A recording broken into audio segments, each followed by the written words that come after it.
Sony, a brand we know all over the world for its music, the games we play on PlayStations, heck, even a concept car that will probably never be released.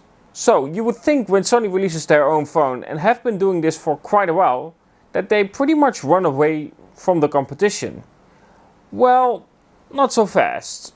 These days we live in a time where computational photography is something that is mostly used by, well, pretty much every brand. This means that the phone calculates what it thinks is best for that shot. It doesn't really count preference in there, apart from having a bright image and of course a lot of saturation. Sony doesn't go that road. Sony wants you to be the photographer. And it wants you to make that picture. And this is where a lot of difference lies when it comes to the Sony camera. Next to that, it doesn't focus on having a dynamic range where shadows aren't a thing anymore. Because that is a lot of times what you see with other brands. And for myself, I'm not the biggest fan of that. Because what you do is you make the image look really flat. The bright, the saturation, and of course removing the shadows just isn't my preference. And again, this is about preference. With computational photography, that is something that you often get. Though with that being said, from what I've seen, never used one, from what I've seen, Google is actually pretty solid at it. So, what is Sony doing? Basically, they are fighting computational photography with manual use. And that is where the Sony Xperia 1 Mark II comes in.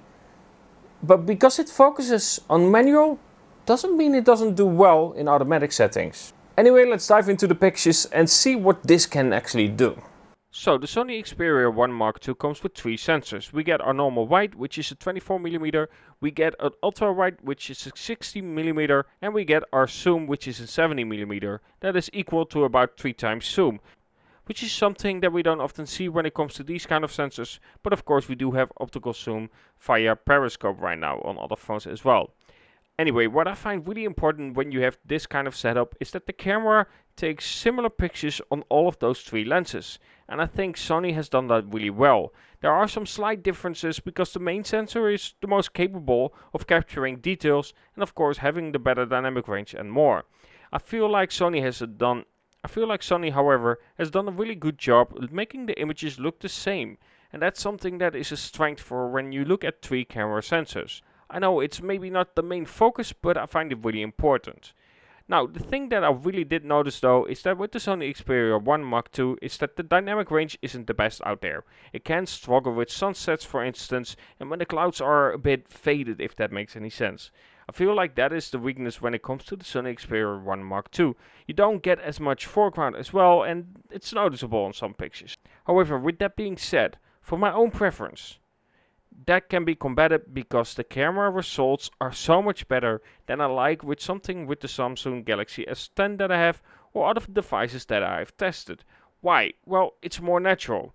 It has shadows in there, so it has much more character. It's not something that just feels flat, oversaturated, overbrightened, and just something that just looks like a mess for me. Something that is done by giving the best image for Instagram because for some reason people seem to like a really bright image.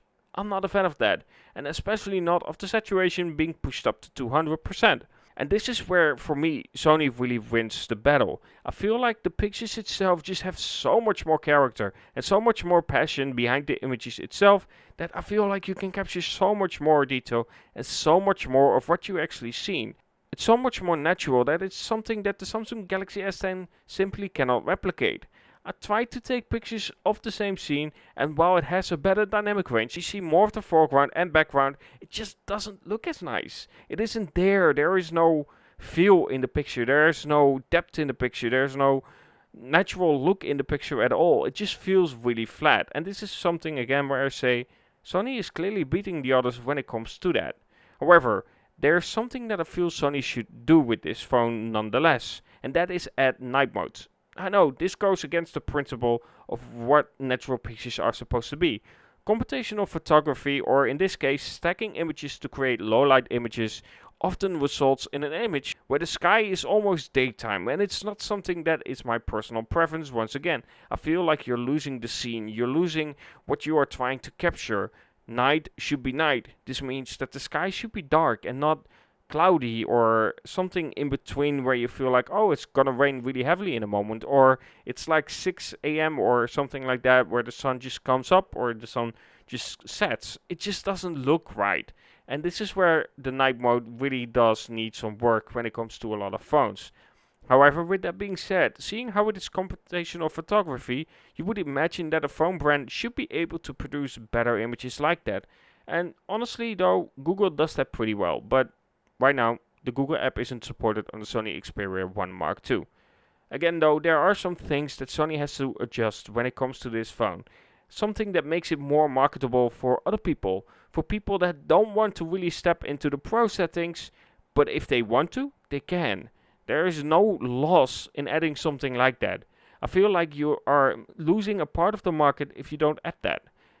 But once again, for myself, the Sony Xperia 1 Mark II beats any current phone out there when it comes to the natural colors, when it comes to having depth in the picture, when it comes to having some passion in the picture, some character in the picture, which is something that a lot of other phones simply don't have because they want it to be quite easily shareable via Instagram because it's bright and it pops off. For myself, I'm not a fan of that.